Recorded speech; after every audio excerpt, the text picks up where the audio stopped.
咁呢度咧，佢就問你以下嗰啲 sequence 係咪 AS？咁其實真係想你計個 common difference。咁我哋 part A 去睇睇第二項減第一項咧，就係6A 減2再減5A 減1。咁或者係呢度要小心啲啊！拆開括弧先，6A 減2減5A 加1就係 A 減1嚟嘅。好啦，跟住第三項減第二項啦。第三項減第二項咧就係7A 減3減6A 減2。咁其實都會計到 A 減1嘅。咁啊，因為咧 T2減 T1係等於 T3減 T2，咁所以咧呢個咧就係 AS 嚟嘅，yes。咁而個 common difference 咧，咪就係 A 減1咯。個 common difference 就係 A 減1咯。OK，佢係 AS 嚟嘅，common difference A 減1。好啦，咁跟住咧就睇 part boy 啦。part boy T2減 T1就係2嘅 b 加一次方減2嘅 b 次方。咁呢個點樣拆開佢啊？呢個其實用翻 law of index 啦。A 嘅 m 加 n 次方其實就係 A 嘅 m 次方乘 A 嘅 n 次方啊嘛。咁呢個我哋拆開做2嘅 b 次方乘2嘅一次方。咁即係咧，你抽個2嘅 b 次方出嚟，其實某程度上咧就係你呢度有兩個蘋果減咗一個係嘛？呢個你當係蘋果。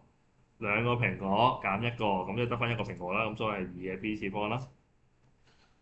好啦，咁跟住咧，T3減 T2咧就係2嘅 b 加二次方減2嘅 b 加一次方，即係2嘅二次方乘2嘅 b 次方減2嘅一次方乘2嘅 b 次方。其實呢度係有4個蘋果減兩個蘋果。呢個係寫錯咗，呢個乘好嚟。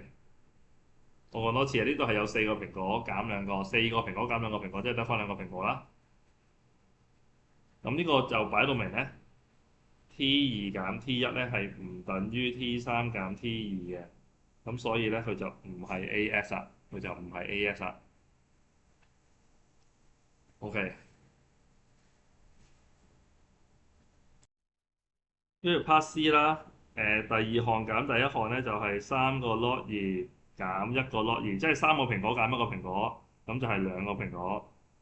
咁然後 T3減 T2咧就係5個 log 2減3個 log 2，咁都係兩 log 2喎，即係大家一樣喎。咁我哋寫翻，因為 T2減 T1係 T3減 T2，咁所以係 yes 嘅。咁而個 common difference 咧就係呢個2 log 2啦，所以佢係 AS 啦。好，跟住去到 part dot 啦。part dot T2減 T1咧就係 log C square 減 log C。咁呢個二次咧，你可以跌翻落嚟啦。咁即係兩個 log C 減一個 log C，咁即係一個 log C 啦。跟住 T3減 T2咧，就係差一次條題目先，log C 三次減 log C 二次，咁即係三個 log C 減兩個 log C。